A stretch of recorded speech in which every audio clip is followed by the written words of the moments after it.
Hi all, I'm here because I thought a video would be better than doing a community post. I have quite a bit to talk about, so I'm going to jump right in. Before I start though, this video is going to be about the tales between and not my music videos, so if you haven't finished watching the series, maybe come back after that. I'll put the link to the whole playlist in the description below. Okay, that's enough preambling, let's get to the ambling. First of all, to everyone who has watched and enjoyed this series, I cannot thank you all enough. I've seen your comments and each one is treasured. I do make it a rule to rarely, if ever, respond to comments that are not specifically a question about what I'm doing, so I thought I'd let you know that they are seen and appreciated. I was very concerned that no one would watch this series, but seeing you all come really put me at ease. Now I have a new concern, making Season 2 as good as Season 1.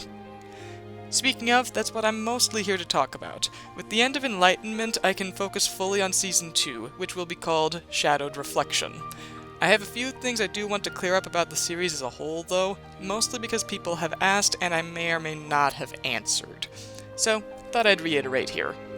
The tales between Enlightenment and Shadowed Reflection are designed as if they were canon stories between Melody of Memory and Kingdom Hearts 4. That's how I approached the series. I looked ahead at 4 and saw Riku and Sora getting limelight while everyone else is getting downtime. That's not a bad thing, but I wanted more character interactions we haven't seen.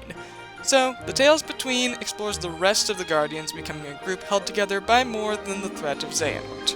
I realize someday this is likely to become non-canon, but my goal is to keep it as canon as possible for as long as possible. That said, this gives me a few notable off-limit subjects, things I foresee getting explained in 4 and/or Missing Link. For example, I cannot have Sora and Riku return. That's going to happen at some point, so I will let the story handle that. Besides, 4 will be another Sora show. He can give up the spotlight for a change. I'm sure he won't mind. Alongside that, I will not have Riku show up, even on a break from the Sora search, for the same reason. Fitting that in 4 might become impossible, so it won't happen.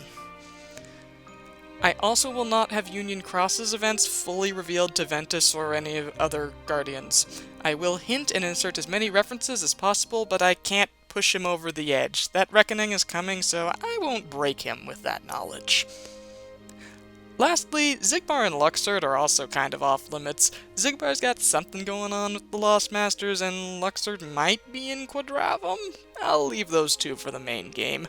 Either could show up temporarily, unrelated to their plans, but it'd be hard to weave any of that stuff in. Okay, that's the story stuff out of the way. I have a few technical things to discuss surrounding the series as a whole. First, I will reiterate that I do not use mods. I've got nothing against them or anyone who uses them, I just don't want to use them myself. This means I'm confined to the vanilla Kingdom Hearts 3 data greetings for the foreseeable future. I may change my mind one day, but that day is not today. Second, a bit of good news, I have swapped from my PlayStation 4 to the PC version of Kingdom Hearts 3 from Steam, which is worse overall play experience, but it does mean better captures that don't have the game info in the bottom left corner that I need to remove. So, Shadowed Reflection will look slightly different, but I think this is definitely for the best. Third, I actually have some questions for all of you about the releases of my episodes. I want to hear what worked well and what could be improved. To ask and facilitate these questions, I'm going to release a series of polls on my YouTube community thing that you can answer if you feel inclined. Based upon your responses, some things may shift about releases. Those polls will probably start up in January or so keep a lookout. Now, all this ambling, and I haven't given you much on the actual Season 2 yet, so let's talk about that now. It is, as of now, still in production, but moving right along. As of right now, the episodes are looking a little longer on average, and the number of episodes will be about the same as Enlightenment, maybe a couple more. As a one-person show, the process takes a while, but I'm hoping to start releasing episodes early 2025. I don't want to give concrete dates yet, but I will release a trailer prior to starting up the episode releases. The trailer will probably drop a week or two before the release of episode 1 of Shadowed Reflection.